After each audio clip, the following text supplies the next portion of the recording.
All right, that clock says it is that time. AT&T says it is the same time. That's unusual. They agree. So we'll go ahead and get ready to get started this morning. Prayer list. Let's see, in the bulletin, it mentions Grady Cato had surgery. Dana Shaw Schilling. Betty Hayes at Trigg Rehab. Gary Logan is in the house today. So we got Gary back there. Anybody else?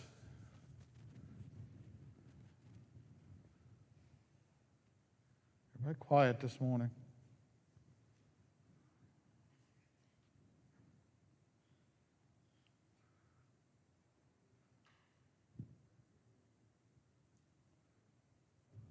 Troy's thinking.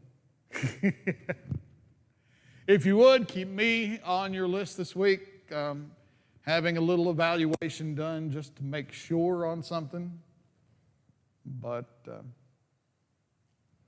they don't believe it's anything, but they said they wouldn't be doing me service if they didn't recommend to just get it looked at. So.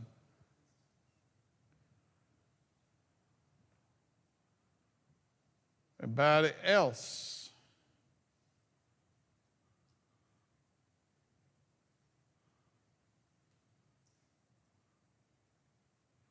Everybody's very quiet today. Huh? Yeah, could be a good thing, yeah. All right, if nothing else, Mr. Pete, would you start us with prayer?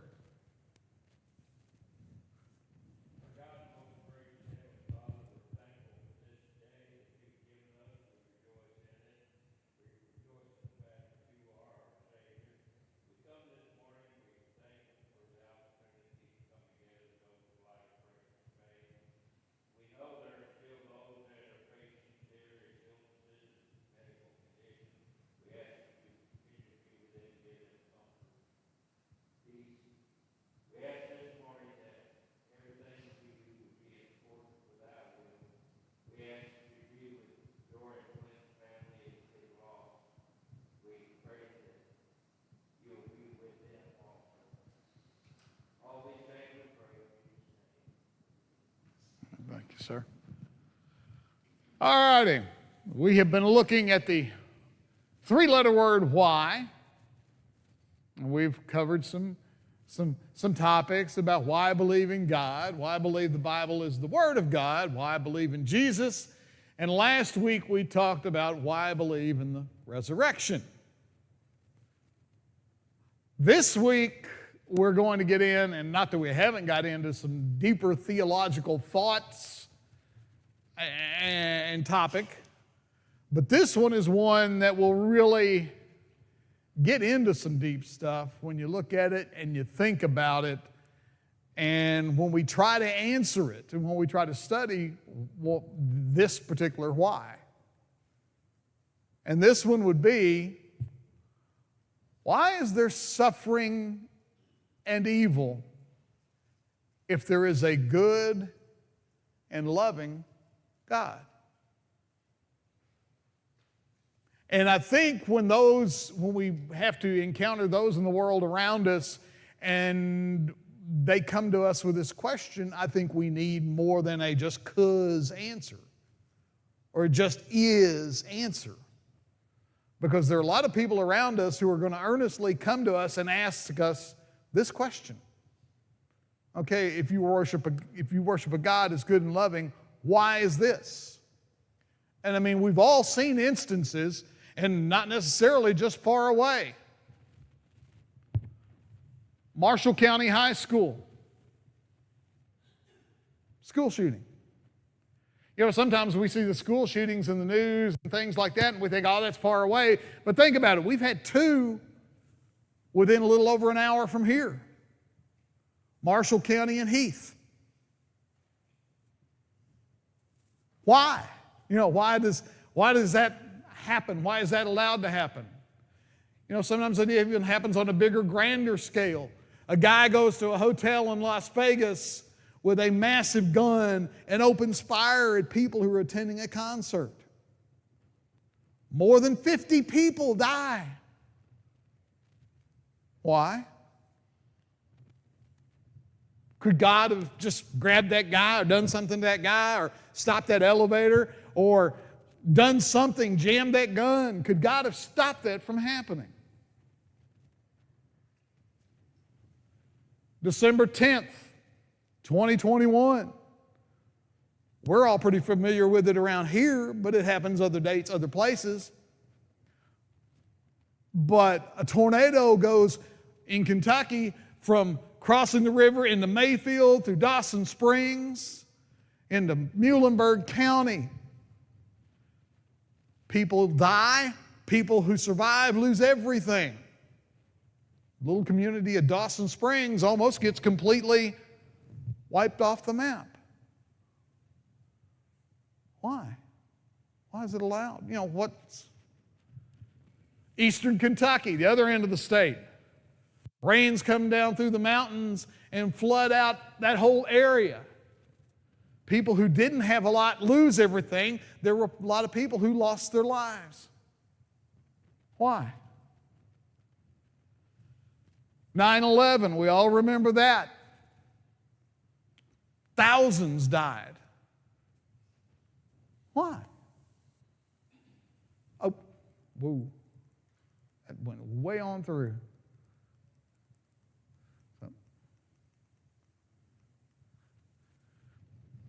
There are people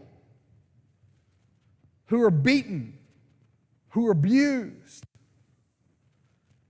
Husbands who beat their wives. Yes, there are wives that attack their husbands. People beat up each other in relationships. Why? Why is it allowed to happen? There is illness.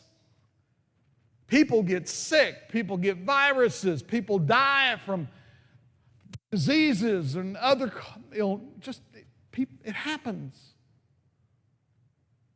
There are people who deal with mental difficulties. There are people who it's impossible almost for them to get up, get out of bed, and face the day. Why does God allow? Why is there so much suffering? There are people who have nowhere to live. We have people who live on the streets, under bridges. Why? George Barna is the founder of the Barna Group, a market research firm specializing in studying religious beliefs and behavior of Americans. He surveys mainly faith issues.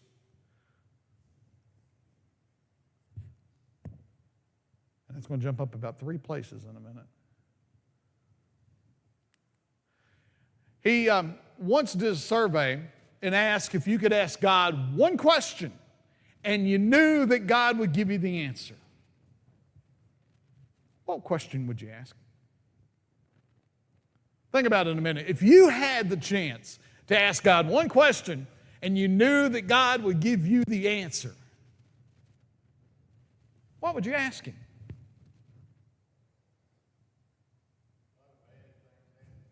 Why do bad things happen to good people?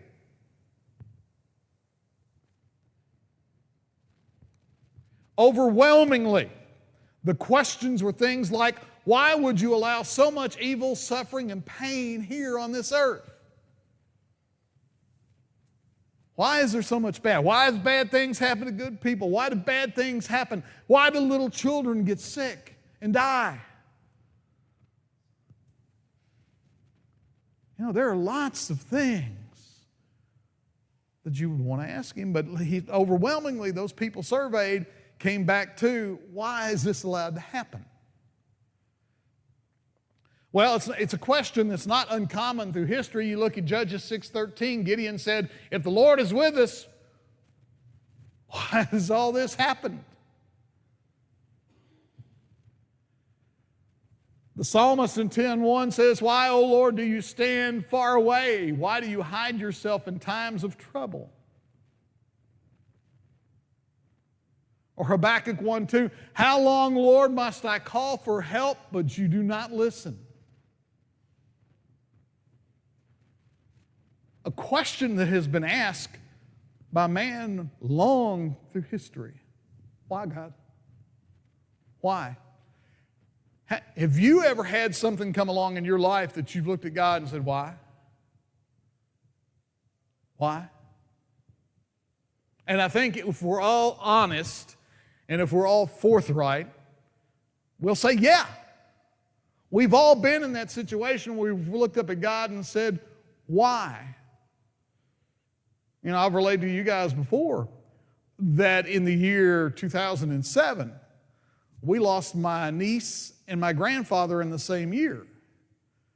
But we lost her first and him second. And he had to see his great-grandchild die. And that would be one of the questions, as I've always said I would ask God, is if I had to lose them, if we had to lose them both in the same year, could it not have been the opposite order? So we all have those questions that we want to ask. Philip Yancey, in a second sort of a sequel type book, wrote a book called Why the Question That Never Goes Away.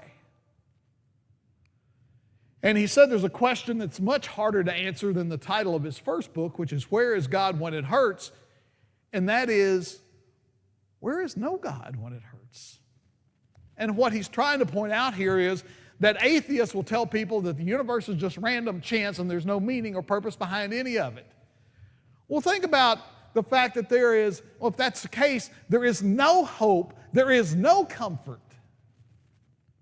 We still have the question of why things are allowed to happen, but if things are just a random chance, there is no hope, there is no comfort.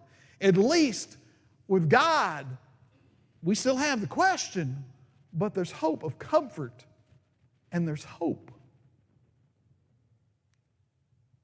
So we get to the issue of why is there suffering and evil if there is a God?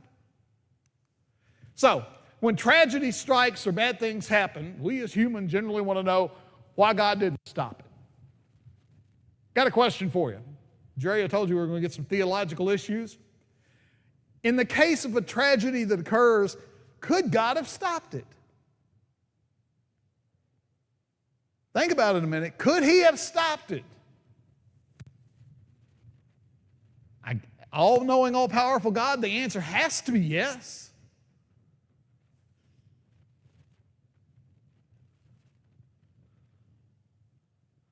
When the unexplainable occurs, we want to know why God didn't do something about it. Hey, God, why didn't you stop it? Why didn't you at least make it not so bad? We want to know why God didn't do something about it. Some of the answers that were given by religion and those who think they are giving spiritual answers, though, can be very frustrating.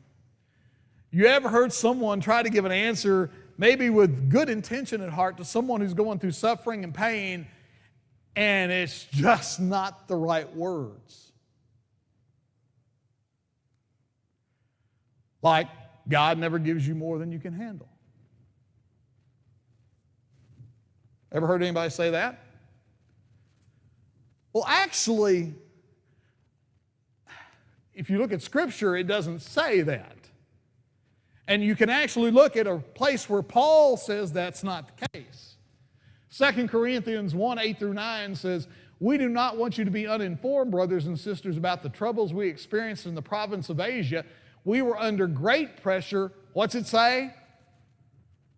Far beyond our ability to endure, so that we despaired of life itself. More than he could endure, to the point, this is hopeless. Indeed, we felt we had received the sentence of death. But this happened that we might not rely what? On ourselves, but on God who raises the dead. Sometimes we're going to feel and we're going to go through things that we feel like we cannot endure. But we can rely on God. Ever heard people say it's all part of God's plan? Ever heard anybody say that? Or it's similar, it's God's will. And I'd always heard someone tell the story in a situation talking about the counter to this is a child that goes and sticks his finger in an electrical outlet and is electrocuted and dies. That's not God's will. There has been more damage done to the cause of Christ by people who make this kind of statement in that kind of situation. It's not God's will that a child is electrocuted by sticking their finger in an outlet. Science says that if you mess around with electricity and do that, whether child or adult, there is something that's going to happen. But that doesn't mean it's God's will for it to happen. So we need to be careful and not erroneously or hurtfully, unintentionally, even unintentionally hurtfully say, it's God's will. But I've heard that said to people who have lost children or have had situations occur, must be God's will. Not necessarily.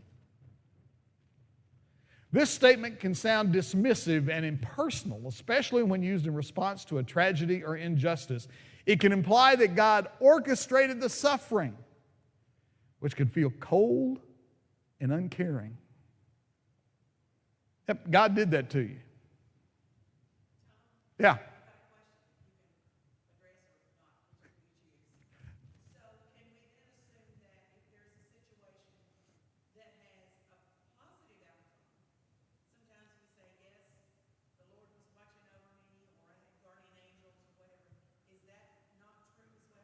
We're actually going to get towards that.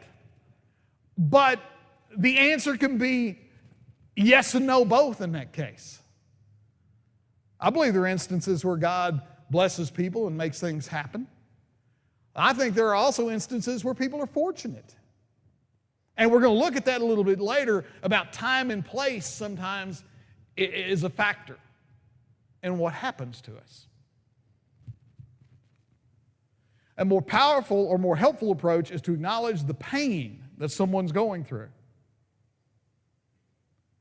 and to affirm God's presence within the suffering rather than framing the suffering itself as a preordained step in a cosmic plan. Not that it's God's will, but if you're going through a suffering instance, hey, God can help you get through. Not everything, it's not God's will that a child dies. Or it's not necessarily God's will that someone's house burns up in a fire. But that's when we need to be there to point out, God can help you through this. God's people can help you through this. Good things can come out of bad, but the bad is not necessarily instigated by God. And then the quote that some people say, well, everything happens for a reason. No, not always. Sometimes things happen. Similar to it's all part of God's plan, this statement also can feel impersonal and detached. It's incompassionate sometimes. Sometimes things happen. This phrase can seem to minimize the pain and suffering of a tragedy by suggesting a hidden logic that the person is not privy to. When someone's going through pain and suffering and loss, to me, the bigger thing for us to do is to be there and help them, support them, point them to the fact that God is there, God can help them through. Not try to say, oh, it was part of the plan. Because that's easy to say when it's not you that's going through it, isn't it? If you're not the one going through the pain and suffering, it's easy to say, well, that's part of the plan, that's part of God's will, that must have been intended that way. Why? Why? So we get to a question of why. And I think this is a pretty important why as we're looking at it. We need to deal with some false beliefs, first of all. False belief one, that God causes everything to happen. Jerry, does God cause everything that goes on around you each day to happen?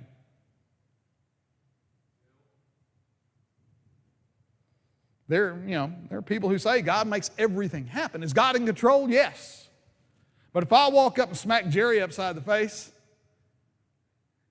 did God make that happen? I did. The devil made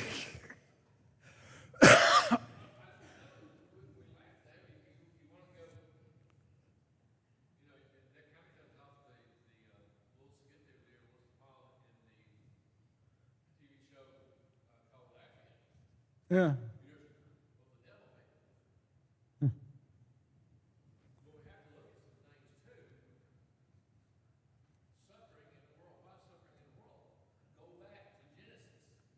Mm-hmm. And we're making our path that way. But there are those who will say, well, God makes everything happen. If I walk over here and flip this podium and walk off the stage, did God make that happen? No, I did that. But like I said, if I walk up and whop Jerry upside the head, God didn't make that happen. I did that. Jerome Zanchius, Italian Protestant reformer, clergyman, and educator. This is, you talk about make your head hurt. The will of God is so the cause of all things as to be itself without cause, for nothing can be the cause of that which is the cause of everything. Hence we find every matter resolved ultimately in the mere sovereign pleasure of God. God has no other motive for what he does than ipsa voluntas, his mere will, which will itself is so far from being unrighteous that it is justice itself. I read that, my head hurt for an hour.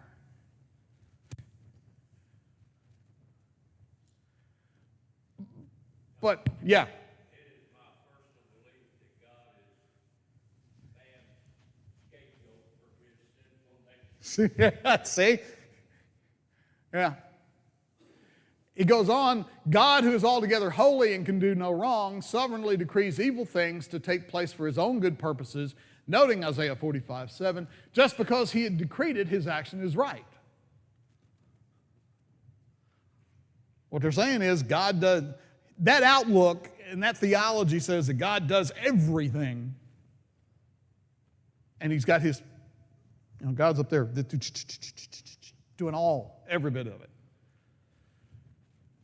But how do you tell someone that their suffering is for God's own good purpose? Because if you have that theology outlook, then if your family is going through a serious cancer illness, well, that's for God's own purpose. Your family's house burns down, well, that's for God's own purpose. You just have to deal with it. How do you tell someone that? One writer said, this is the argument that gives room for the atheist to criticize that there is no God. How could God be a loving God and cause suffering for his own purpose? And see, that's what Zanchius is trying to write there, is that God just does whatever he wants for his own purpose. But atheists will argue, well, how can God be a loving God if he's willing to let you suffer that kind of thing just for him, for his purpose? You know, if they're an atheist and they're blaming God, then they're acknowledging God. Yeah. I mean, how come you never hear anybody blame Satan for anything? Well, we're going to get there. We're going to get to that part too here in a minute. Writer goes on to say, we must reject the commonly taught doctrine in the religious world that God causes everything to happen. A lack of rain is not God waking up and deciding he does not want it to rain. God can do that, has done that in history, but the dry spell we went 3 weeks ago, it's not likely God getting up and just saying, Western Kentucky's not going to get any rain for 3 weeks. Death is not the product of God deciding that some people should die today. To believe that God causes everything to take place will cause us to be what? Angry at God. It will cause us to look at God and go, why me? Why not them? This doctrine also goes against Scripture. The Scriptures tell us there are a number of factors that affect our lives. Ephesians 2:1-2, you were dead through the trespasses and sins in which you once lived, following the course of this world, following the ruler of the power of the air, the spirit that is now at work among those who are disobedient. 1 Peter 5:8, be sober, be on the alert. Your adversary, the devil, is prowling around like a roaring lion for anyone he can devour.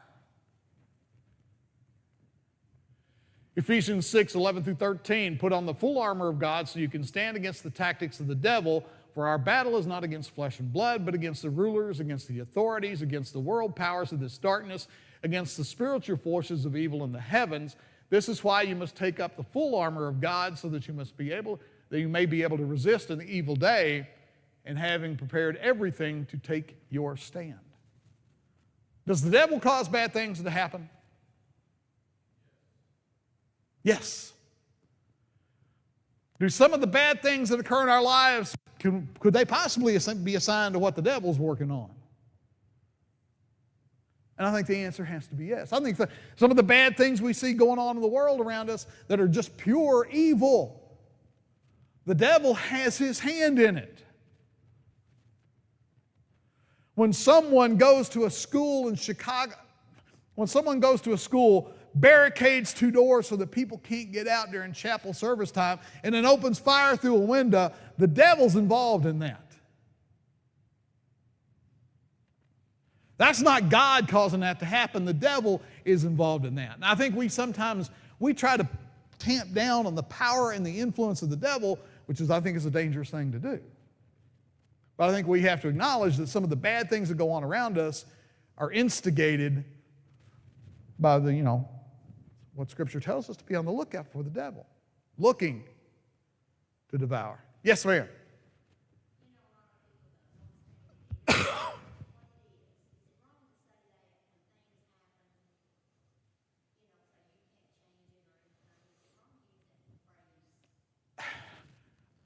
Well, here's my thought on that. I think there are certain things that they are as they are.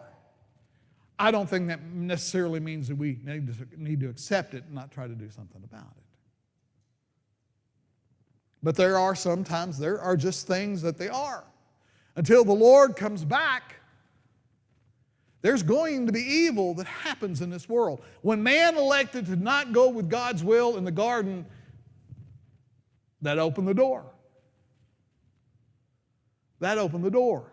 God gave man free choice.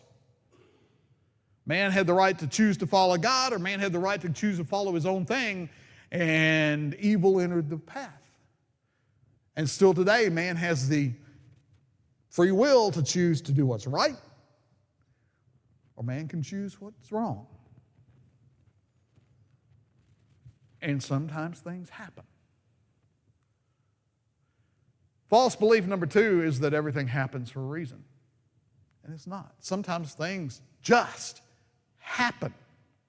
If we think God causes everything, then we must believe that every good and bad outcome has a reason. Well, God did this cause, or this happened because. And sometimes things just happen. The notion that everything happens for a reason is just as false as the premise that God causes everything.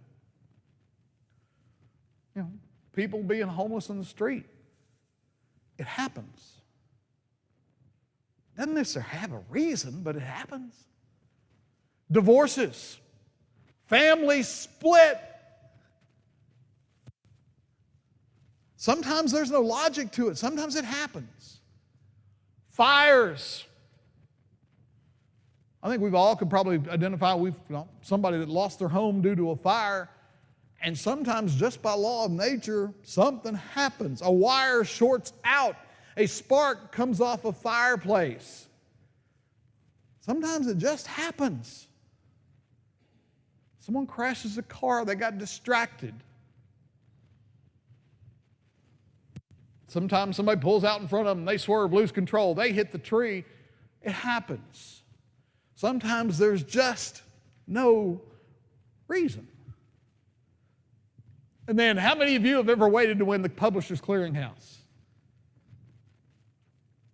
How many of you had magazine subscriptions you had to get rid of at some point because you kept thinking at 10 million, you kept waiting someday for somebody to walk up to your door and go, Publishers Clearinghouse. Sometimes people win it. It just happens. I never won it. It just happens. But there's not necessarily a reason it happens. It just happens. The idea that everything happens for a reason is firmly built on the premise that God causes it. But God doesn't cause everything. The false doctrine then becomes another weapon for the atheist.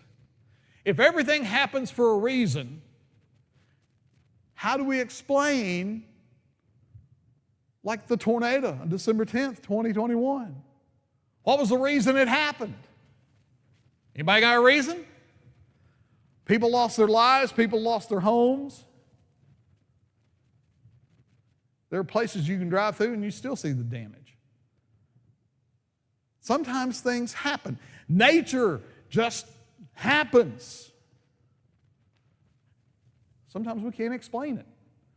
What is the reason that God has for these things then? If you're going to say that everything happens for a reason, what's God's reason?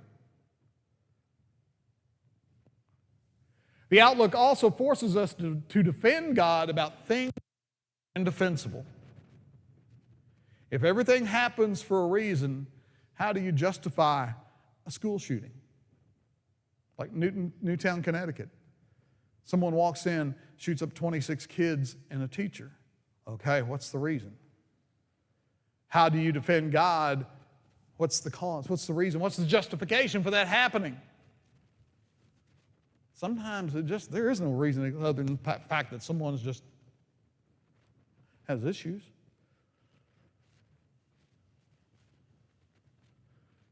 John Calvin. John Calvin had a view. Well, in this situation, the Calvinists would say this: God's sovereign. Whatever happens, and it's okay. Calvinists would just say God's sovereign and he does whatever he wants. Anybody else have a little problem with that outlook being cold and callous? And hard to assign to a loving, caring God?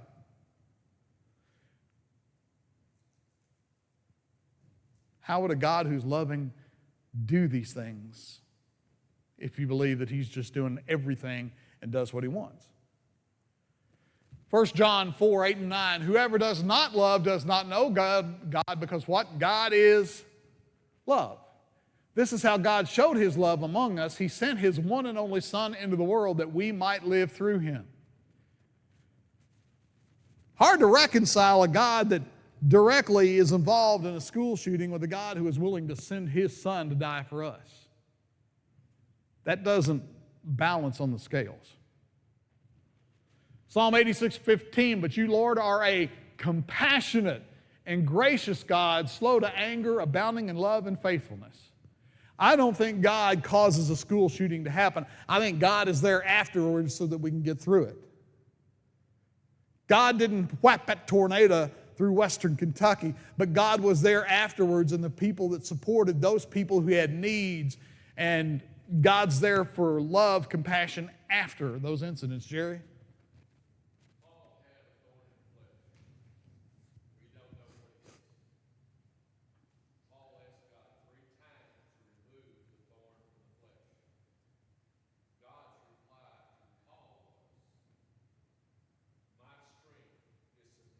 Mm-hmm.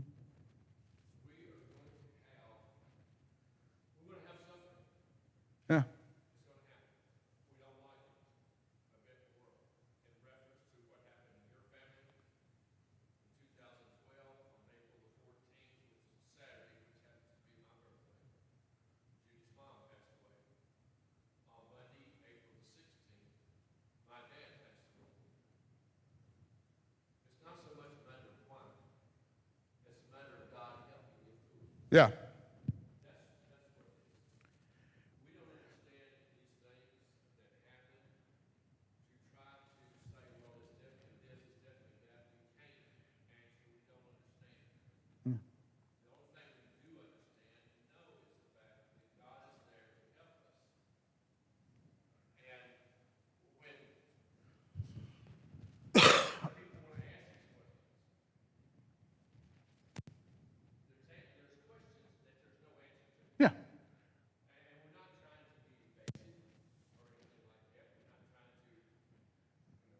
But I think in a case like that, we're better off to say, I don't know.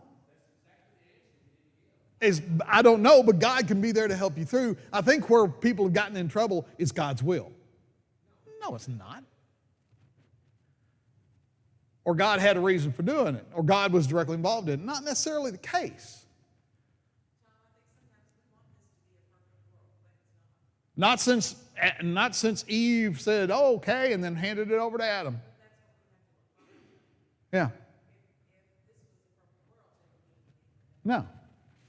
And again, we have to remember that due to man's rejection of God's plan, that sin, death, evil, all these things came into the world because man chose it that way. So why? Well, we still get back to the why on all this. The book of Ecclesiastes spends much time discussing how many things in life are senseless and do not have meaning or reason. You can read Ecclesiastes and feel real doggone down for a while.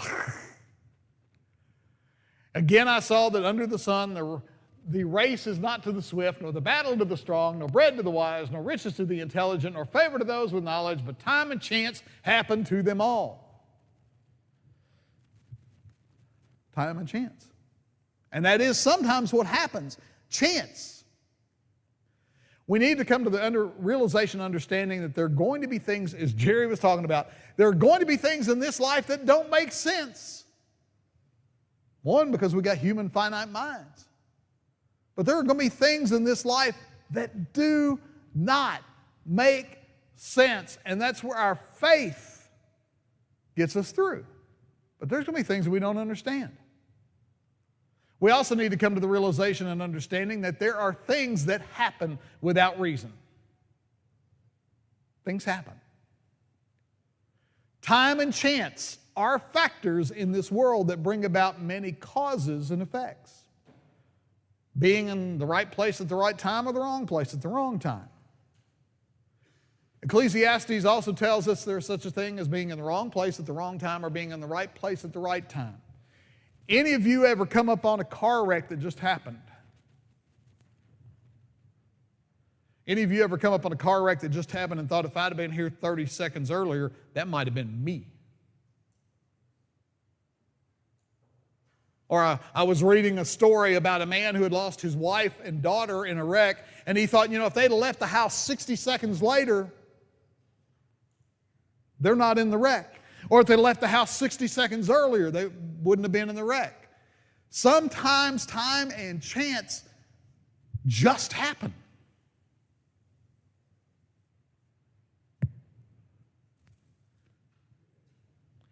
Writer said, I've told you about my friend Darren, a Christian who lost his wife and children on Christmas Eve.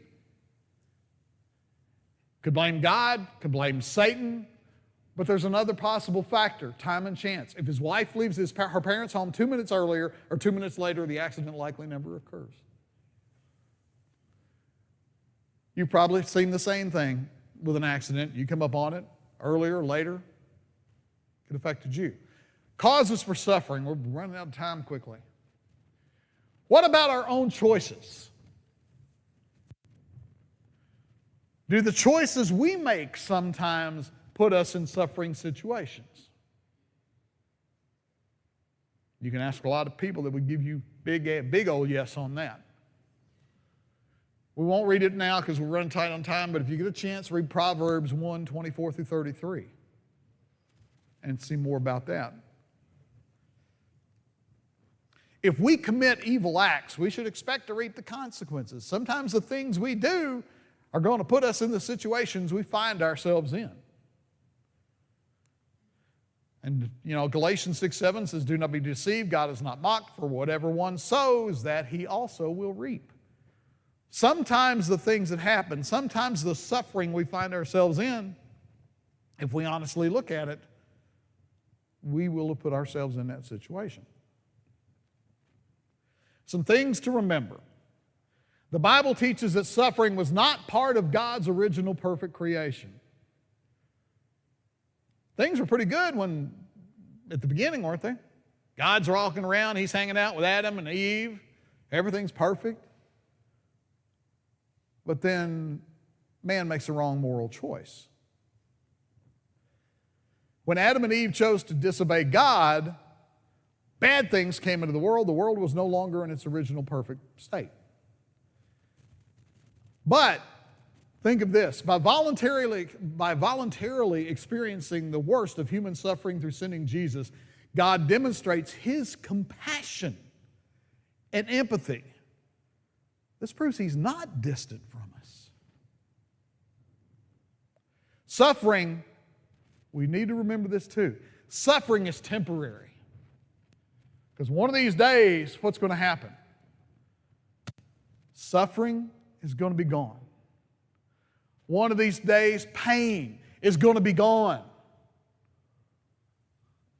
There are days I roll out of bed, I'm thinking, whew, be glad when that knee doesn't hurt no more. One of these days, sorrow is going to be gone. That's hard to fathom, isn't it? Because we deal with it so much, pain, suffering, sorrow, each and every day. It's hard to imagine a time when it's not going to be there.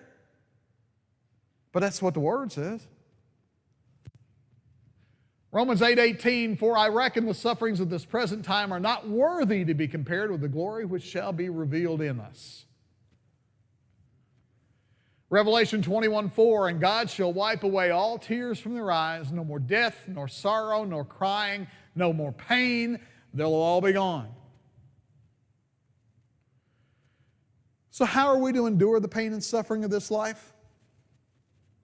Relying on God's presence and power. Not always going to be easy, but if we rely on his presence and power, enduring is less about internal grit and more about accessing God's sustaining grace. It's not about how you can tough it out, it's how God can carry you through the tough situation you're in. And I think a lot of us sometimes try to tough it out more often than we should, and we should turn to God more often. 2 Corinthians 12:9, each time he said, and this is where we'll wrap up today, 2 Corinthians 12:9, each time he said, my grace is all you need, my power works best in weakness, so now I'm glad to boast about my weaknesses so that the power of Christ can work through me. Not through what we have inside, but through what he can supply to us. So, there is pain and suffering in this world. Sometimes we know why it's here. Sometimes we don't know why it's here. We may never know. But what we do need to understand is that whatever pain and suffering we're enduring, he supplies a way for us to get on through. And we will stop there, pick up next week.